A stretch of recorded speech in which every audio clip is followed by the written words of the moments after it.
Hello there guys and welcome back to the channel. Now that I have finally done all of the Korean challenges, I wanted to kind of make a brief summary video of my experience and how my thoughts of them, how it changed after I have eventually done them all, compared to my initial reactions, initial word of the mouth, what people were telling me about, and so on and so forth. So as you may know, the latest set of Korean challenges were basically designed by 3 CCP members, Legacy, Fintech, and Karate Mike, each of them providing us with 2 Korean challenges.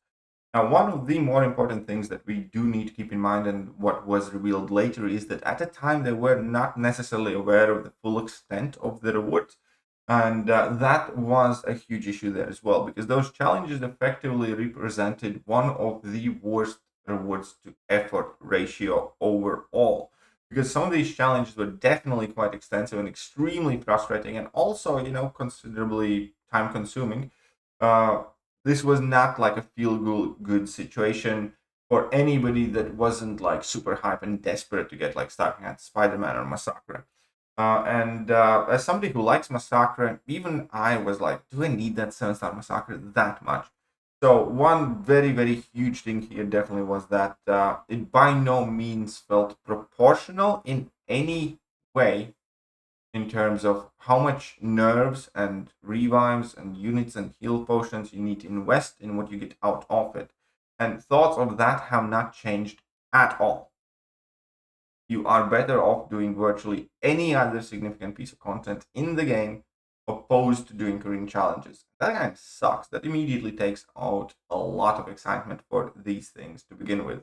And that is a huge, huge, huge issue with Kabam. They seem to have no proportionality, often in terms of rewards and content. The fact that effectively a side event these days basically gives you the same as all of those Korean challenges, and you can do that for free and significantly shorter amount of time is quite crazy. So not a fan of that at all. Then obviously we have 3 different kind of parts of this. The first one was fairly straightforward, did the both challenges immediately, and that was Legacy. And I think his challenge went fine. I think they were, very little investment, relatively speaking. They still showcased his favorite champion, or one of his favorite champions, which is SpiderMan. And there was, they were all right. They didn't cost too much. A handful of revives didn't take too long. Still forced you to kind of like get the best out of the champion, and were definitely by far the most harmless one. Surprisingly, though, the one thing that I will say that has changed my opinion since I have done the rest of the challenges, I will say that they were not the most enjoyable. They're ranked in the middle. If we separate them again in 3 parts, then in terms of enjoyability, I think they were in the middle. I think they were the most player-friendly ones. I think they were the easiest ones. But at the same time, they didn't feel like the best piece of content in there. And that is where my feedback definitely has changed. When playing through, Karate Mike's challenges actually felt the best. Baron Zemo one and the Avengers one. The Avengers one especially felt quite great because you got to use champions that you otherwise would not at all, for fights that you would not think that they can do. And you utilized Hawkeye, Ant-Man, and Thor, and you nuked some, and there were only a couple of fights that felt like really, really frustrating.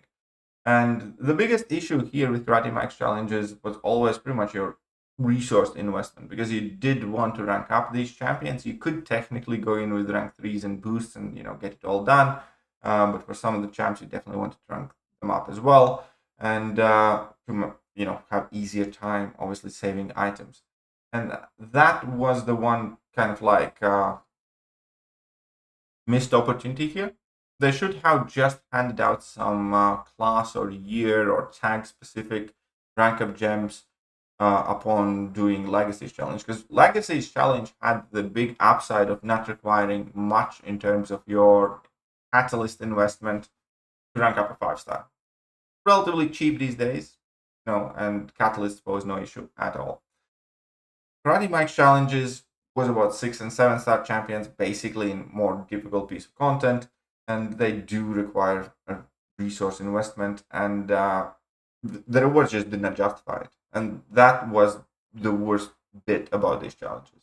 It's to do with game economy yet again, and that has much more to do with Kabam. Kabam should have absolutely 100% handed out some rank up materials or specific rank up materials for these challenges in order to make it feel less bad as a piece of content, in order to make it feel like you're spending catalysts and units and time and nerves and barely getting anything worthwhile back for it.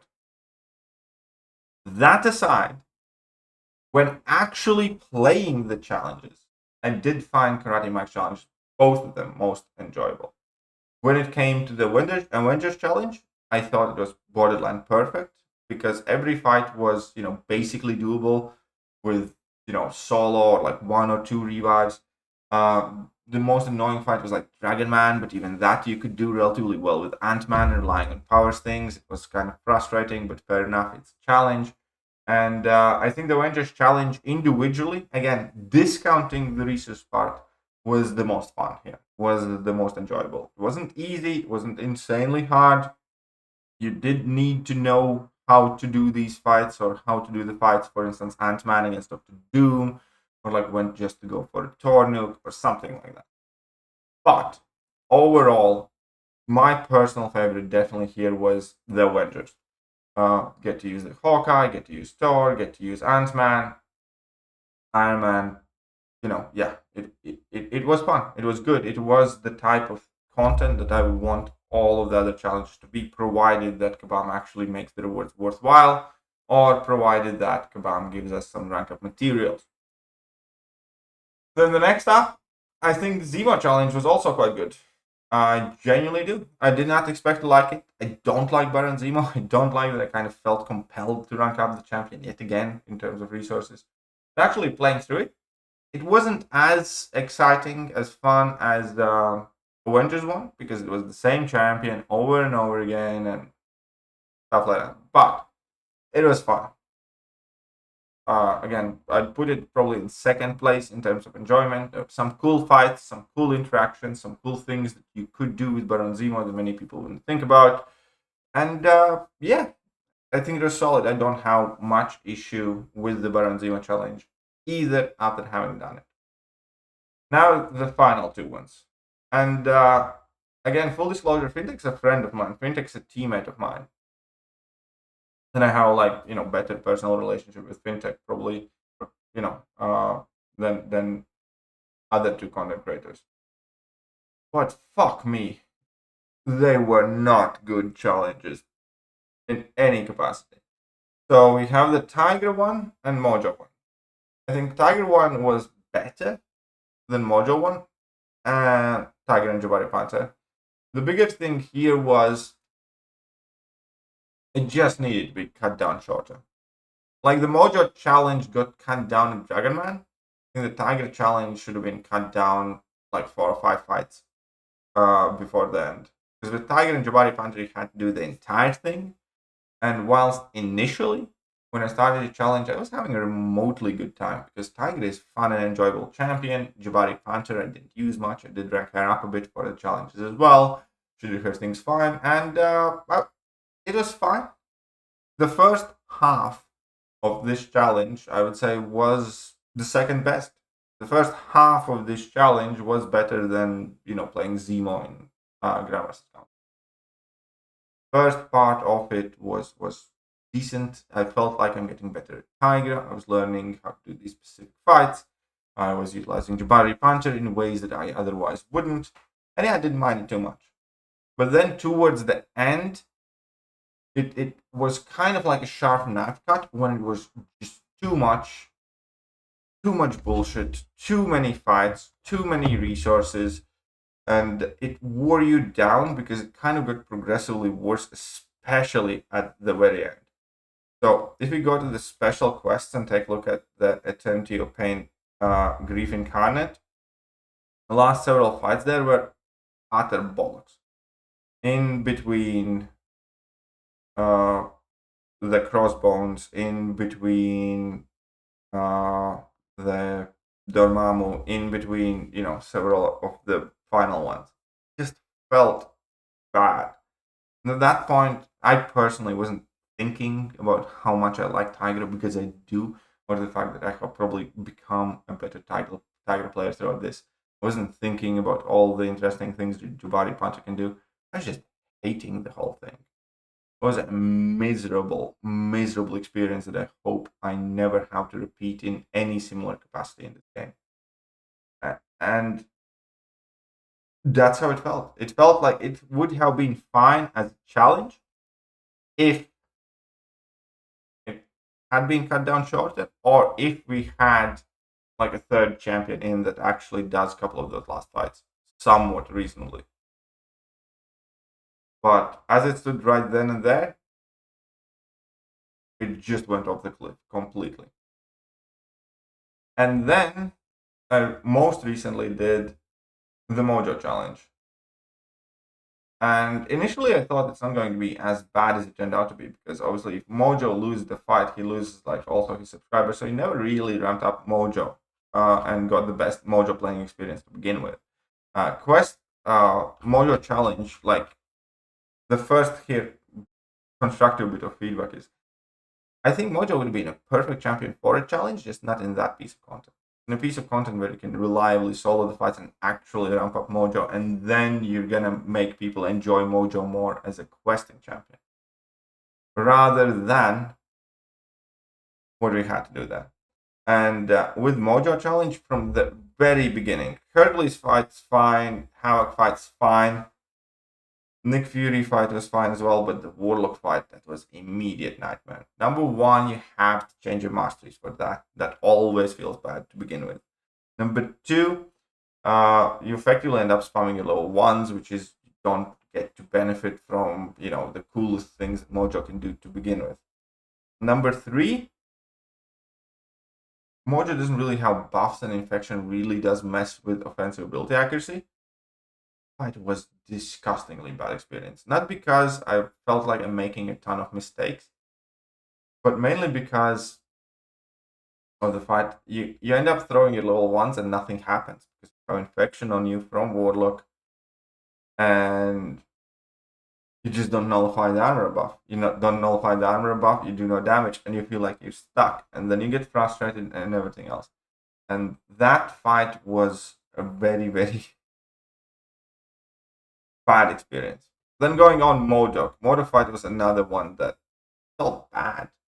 You end up, not using special attacks pretty much, and just kind of wailing at a giant Modok, and then he evades into a special, and then he auto blocks into special, and then you make a slip up, and then you mess up an intercept, and without special attacks you basically have no damage, and you can't ramp up, and it was just another kind of like feels very bad type of experience. And I still don't get why. I still don't get why this would have been considered to be a fun challenge. And these are the two challenges that I definitely dislike the most. These are the type of challenges I would not want to do ever again. If, there was some sort of event or circumstance where I would need or want to repeat the Avengers challenge, I'd be fine with that. I actually had a good time. My champions are already ranked up. I'd be all for it. I'd be like, let's go and play that again. If I had to do this Dark Hands SpiderMan challenge again, I'd be like, it wasn't that bad. Might as well get it done. The Tiger and Mojo one, I wouldn't want to touch with a fucking 6-foot pole ever. But eventually, I got it done, and that's it. But yeah, no. So the big takeaway from these ones. To Karate Mike, your challenges are actually fun. Needed to give them a chance. And a lot of the feedback and criticism there that he got, I think, was because it was lumped in with the challenge situation as a whole rather than his specific challenges. And I'm not above saying, in regards of those two challenges, my initial impressions were wrong. The only big problem there was the resource investment I kind of had to make. And once you actually played them, it was not bad. It was quite fun. It was in the spirit of Korean challenges, in my opinion. To last two challenges, fuck those. Fuck those. Again, nothing against him personally at all. But I never want to let him design another challenge ever again in the history of this game. For as long as this game lasts, he would be like the last person I would suggest asking to make any other challenges. No thanks. It's like, thanks, but no thanks. But that is it. That's what I think. Let me know what you guys think. I'll catch you guys soon. Bye bye. Hello there, guys, and welcome back to the channel. So we have all the information about the